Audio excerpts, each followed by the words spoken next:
Shalom. First and foremost, want to give all praises, honor, and glory to Yahweh, Ba'ashim, Yahweh Shah, Ba'ashim, Rakakwadash. Double honors to the apostles and elders of GMS that rule well. Peace, love, and salutations to all the brothers out there pushing this word of sincerity and the truth. Shalom to the brothers, sisters, and children out there keeping this word of sincerity and the truth. Okay, I wanted to go into a quick lesson, something I was meditating on earlier today, which I'm going to start off with the topic of discernment, or the definition of discernment. And what I was thinking about, it was kind of a conversation that I was having with a woman I used to talk to, or try to talk to at least. We never officially got together, whatever the case may be.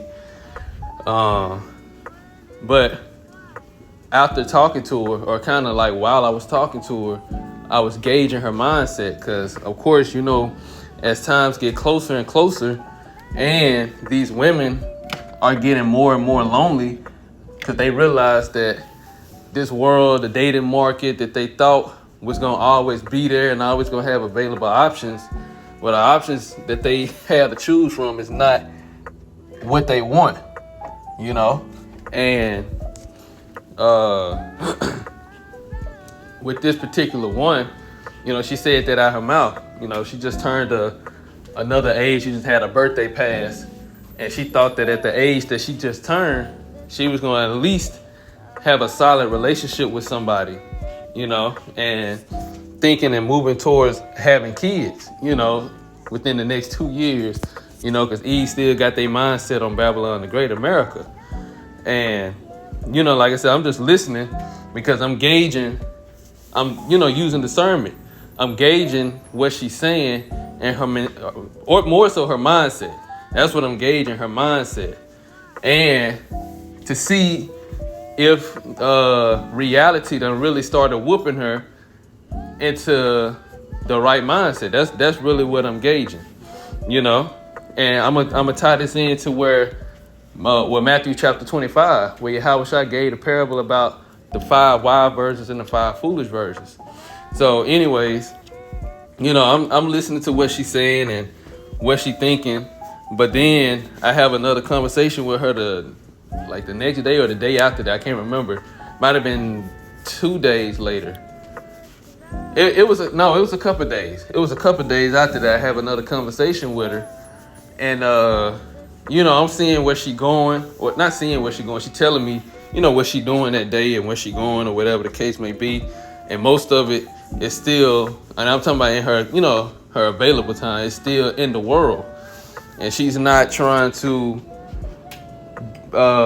position herself or better herself so that she can have an opportunity to find what she quote unquote want, and what I mean, like, quote unquote want, I'm not saying like the type of man, I'm not saying a specific or a certain type of man. I mean more so becoming a better version of yourself, because you're going to attract, pretty much around the level that you at, that's where if that's where you at, you can, if you are not in the mindset of serving as a woman, if you're not in the mindset of serving a man, and especially a man of the Lord, how do you expect to be with a man of the Lord? Or how do you expect to keep a man of the Lord?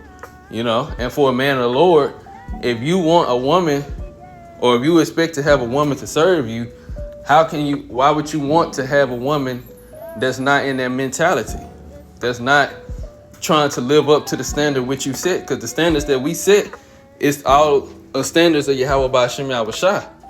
So with this particular woman, like I said, her mindset really isn't in that mindset of trying to be a wife.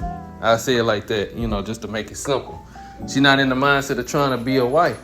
And she busying herself and making more matters of the world more important than actually working on herself to try to be the type of woman that a man of the Lord would actually desire, which it's going to come out real soon who the true men of the Lord are. Because we know with Isaiah 4:1, the women go flock to the men of the Lord for salvation. And the men of the Lord is going to use discernment to judge who he gonna be with and who he ain't. It's all set up in the spirit, but the Lord is gonna give those decisions to play out on the earth to the men of the Lord. So I'm gonna get the definition of discernment. It says discernment is the ability to understand situations clearly, make sound judgments, and distinguish between truth and error, or right and wrong. And this is what's going to be used as a matrix to weed out all the women that's undeserving or that's not fit to be a wife of the men of the Lord. You know, this is a matrix that's going to be used. It said it involves keen insight, perception, and wisdom, often used in professional, personal, or spiritual contexts to evaluate options and make wise decisions. So the men of the Lord are literally going to evaluate the women. And that's what I was doing when it came to this particular woman. I was evaluating what she does already, or rather where her mindset is already versus where it should be or where it could be, you know? Because like I said, some of the things that she was saying too, when I talked to her the second time, she was saying she really ain't even got time to, cook and do all these different type of things like that. And I'm like, shit, that's one of the main things that a man is gonna want you to do. Know how to cook and cook him actually good meals, not no put together shit. I ain't tell her all that. I'm just listening at this point because I already done tried with her, but I'm just listening to what she's saying. Because like I said, I wanted to see if her mindset had changed. That's really what I was listening for, to see if their mindset changed. And like the brothers always say, be prepared for them phone calls from, exes and women in the past coming back. And that's something I've always dealt with. Women always come back. Even before I got to, as much knowledge and information as I have now, women always typically came back or called back, wanted to come back.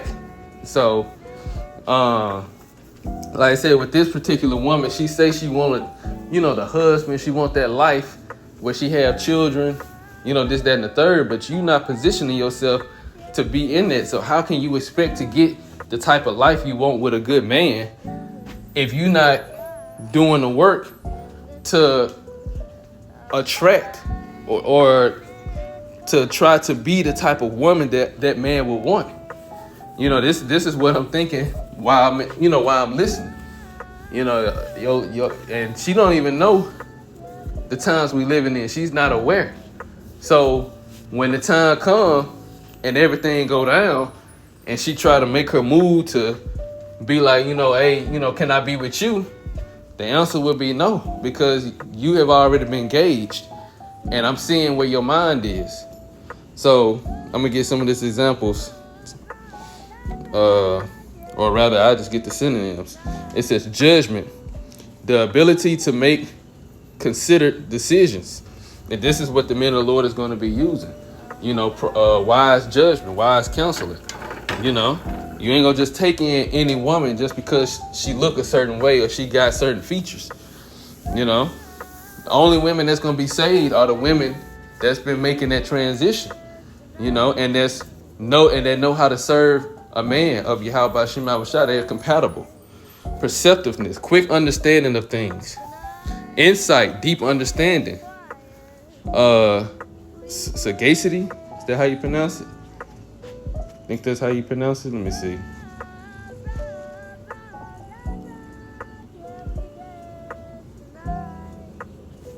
Sagacity. Mental acuteness and wisdom. It says taste and discrimination, refined aesthetic or social judgment. And the most important, wisdom and discretion, sound, careful judgment. Key aspects of discernment. Beyond right versus wrong. It involves distinguishing between right and almost right. Wow. Spiritual meaning. Many religious contexts define it as a gift from the Holy Spirit, allowing individuals to understand divine will and distinguish truth from falsehood, as discussed on Reddit. Because you're going to have a lot of women trying to say, oh, I'm that type of woman, or I'll do this and do that for you, or I'm wife material, But the men of the Lord is going to have the spiritual discernment from Yahweh by Shem Yahushua or a spiritual gift from Yahweh by Shem Yahushua to discern if this woman really is or not. And then it says refinement. It often associated with the ability to appreciate subtle, aesthetic, or artistic differences. So now, let me get into it. This is Matthew chapter 25, verse 1 in the AMP. It says, "Then the kingdom of the Most High, kingdom of heaven, will be like 10 virgins who took their lamps and went to meet the bridegroom." Now these 10 virgins is 5 is the foolish, which represents the 2/3. 5 is the wise, which represents the elect. The bridegroom is Yahweh Shai.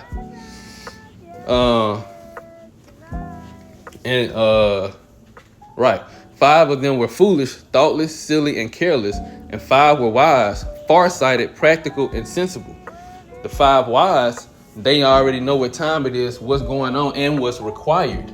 So they're going to be making that transition to be ready for the bridegroom to be the type of, going according to the parable, be the type of woman that bridegroom would want to marry. While the 5 foolish didn't think about or didn't care about what the bridegroom wanted or the type of qualities he would want in a woman for him to marry them.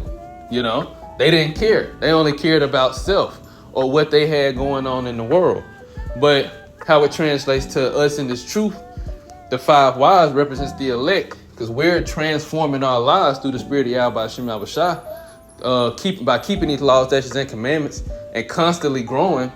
We're making that transition of our lives from the world and putting off the worldly things to be the type of Israelite that Yahweh Shem Yahweh Shai created us to be, or be the Israelites that the Lord created us to be, the sons and daughters of Yahweh Shem Yahweh Shai. While the rest of our people, 2/3 of our people, they don't care what the Lord wants. They don't care about the Lord, and a lot of them are losing faith that He even exists. They don't even think He exists. Those are the foolish ones. Verse 3, "For when the foolish took their lamps, they did not take any extra oil with them." The oil is the understanding, this word. So they don't have the word to guide them. But the wise took flasks of oil along with their lamps. So the elect took the oil.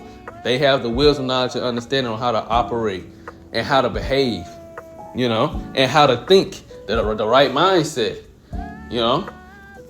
the right mindset to have, so that the bridegroom would be, he would accept them because they are operating as the type of woman that he would want. Now it says, "Now while the bridegroom was delayed, they all began to nod off and they fell asleep." And we're waiting for our Lord Yahweh Shai to return. "But at midnight, there was a shout, 'Look, the bridegroom is coming. Go out to meet him.'" And it's it's spiritual that they say midnight, because what does Esau Edom say on his doomsday clock? At midnight, that's when everything goes down. But that's when Yahweh Shai returns. It's kind of spiritual that Esau know at midnight it's the destruction of his kingdom, or the doom of the world, whatever they say. Doomsday clock. Verse 7. "Then all those virgins got up and put their own lamps in order, trimmed the wicks, and added oil in them.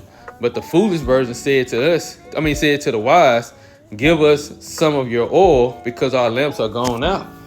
And that's when that's 2/3 trying to learn the truth, trying to gather the truth, trying to find understanding, or try to learn what they need to do in order to be saved, to be pleasing to Yahweh Shem Yahweh Shai. They waited to the last minute. They procrastinated. They cared about their own lives and what they had going in the world. Didn't care about what the Lord wanted.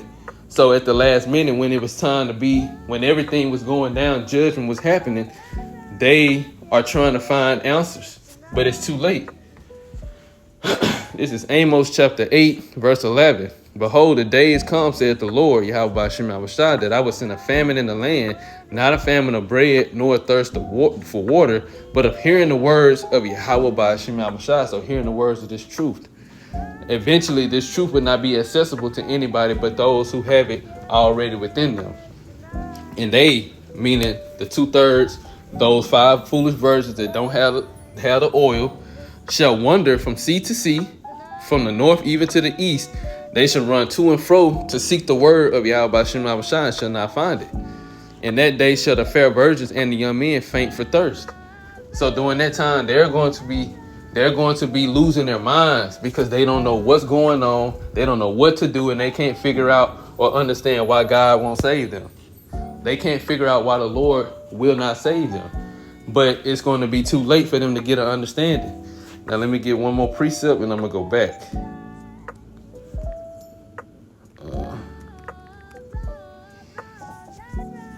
This is Psalms, what is it, 119, 115?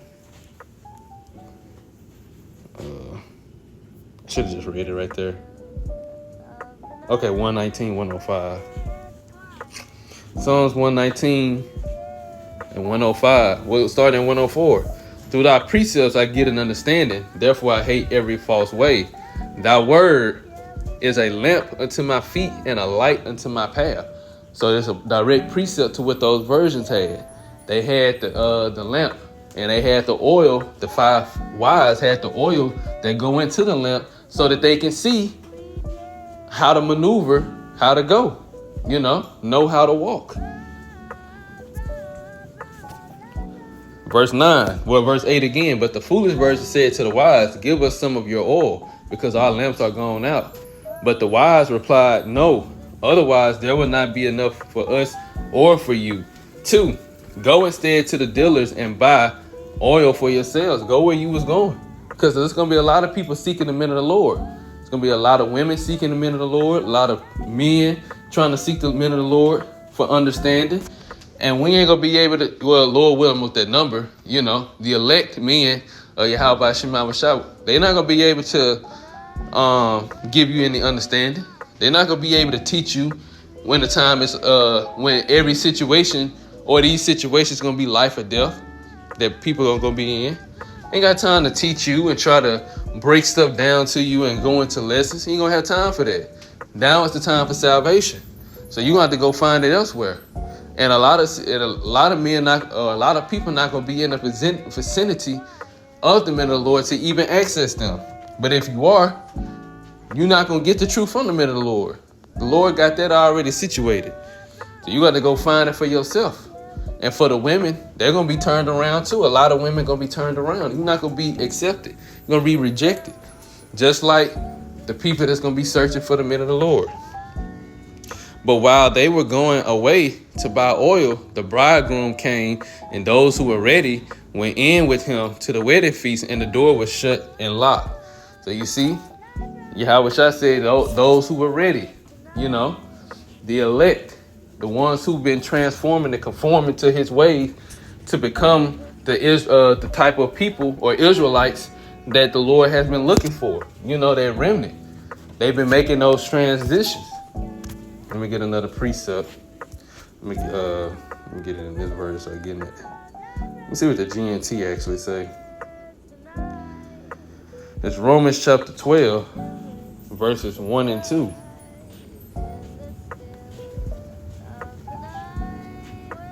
Nah, I'm gonna get in the AMP. Romans chapter 12, verse 1 and 2.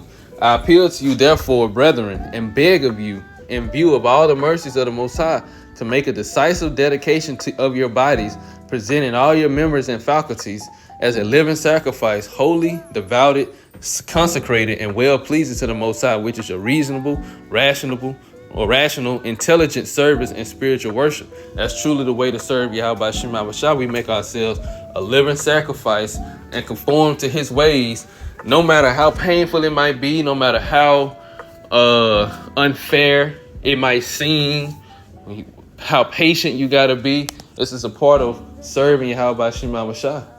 We got to do it, Do not be conformed to this world, this age, fashioned after and adapted to its external superficial customs. And it's supposed to, and I think in the regular AMP it say any longer, meaning you coming out of this world, so you have to transform and not think about or not operate how this world operates, especially in the times we in now. You can't move like the world move, because you move like the world move, you're going to be judged, or you potentially can get judged like the world gets judged. It says, but be transformed, changed by the entire renewal of your mind, by its new ideals and its new attitude. So you change the way you think, change your mindset and your outlook and your view on everything, and not according to the way the world does, so that you may prove for yourselves what is the good and acceptable and perfect will of the Most High, even the thing which is good and acceptable and perfect in His sight for you. So going back, verse 10, but while they were going away to the bridegroom, by oil, the bridegroom came, and those who were ready went in with him to the wedding feast, and the door was shut and locked. So those who have already been making that transformation, and who has come out of the world and the customs of the world and the way the world thinks and moves, those are the ones that the Lord is going to deliver, But the rest of our people, they're going to still be in that same mindset to the last minute, and it's going to be too late. And the same for a lot of women that don't understand the concept of serving a man. That's a part of being a wife. If you're not willing to serve a man and do the things that pleases him, you're not going to be chosen in that time. And men of the Lord have discernment. You're going to be able to tell. We're going to be able to know. You're going to give yourself away. And ain't no way to lie or hide around it. You can't lie. You can't outsmart the Spirit, the Holy Spirit. You can't outsmart Yahweh by Shem Yahushua. The men of the Lord have the Holy Spirit. You cannot outsmart that. Verse 11. Later, the others also came and said, Lord, Lord, open the door for us. There's going to be a lot of women, Now, this parable goes again to the 2/3. Those who loathe the laws of Yahweh by Shem Yahushua didn't take this thing seriously. But it can be applied to women too. That in that day want to be saved and want to be paired up, want to be a part of the family of the men of the Lord. She wants to be a part of the family of the men of the Lord and going to be rejected. Begging him, like the elders say, you're going to have to literally beat them off of you. That's they literally going to be begging, grabbing you, trying their hardest to get with you. Just like those whose names not written in the book of life is going to be begging and pleading with Yahweh by Shem Yahushua to save them when they haven't made the transitions the Lord was looking for. Verse 12, but he replied, I assure you and most solemnly say to you, I do not know you. We have no relationship. See, we have no relationship. You have nothing. You don't have anything to offer me. You don't have anything to offer me. We don't have. And then Yahushua said, we don't have no relationship. Meaning when I reached out to you, you wasn't trying to get with me. When I was telling you what you need to do in order to please me and to make me want to choose you, you didn't care about that. So I don't have no relationship with you. We have no business together, and I'm not going to save you because you don't benefit me. Verse 13, therefore be on alert, be prepared and ready, for you do not know the day nor the hour when the Son of Man will come. So when that time comes, it's going to be too late because our people are master procrastinators. They love waiting to the last minute, and they didn't want to enter in at the straight gate. Now, I guess I ended on that. This is Matthew chapter 7, starting at 13 in the KJV. Enter ye in at the straight gate. The straight going to like a difficult, narrow. It's not much wiggle room, Look, it says in straight. So I'm just get to the point. A bad, difficult situation. A difficult situation. It says a sorry condition, difficulty, trouble, a predicament. That's how it is being in this truth and operating in this world, serving Yahweh by Shem Yahushua. It ain't easy because this world is against you. Your own flesh is against you. Your own people is against you. Of course, the other nations are against us. So the odds are against us, and the only thing we have is Yahweh by Shem Yahushua, but that's all we need, So enter ye in at the straight gate, for wide is the gate, and broad is the way that leadeth to destruction, and many there be which go in thereat. Many, meaning those who don't care to suffer for Yahweh by Shem Yahushua in order to please him, that's where you're gonna find them at. They're gonna do whatever they're gonna please their flesh. They're gonna do whatever they want to do and demand that God accept them for who they are until the time where it's, they need him to deliver them, and then they gonna expect him to come through for them. Verse 14, because straight is the gate, which is the difficult road, and narrow is the way which leadeth unto life, and few there be that find it. So, like I said, few there be that find it. That's the elect. That's the 5 wise virgins that find it.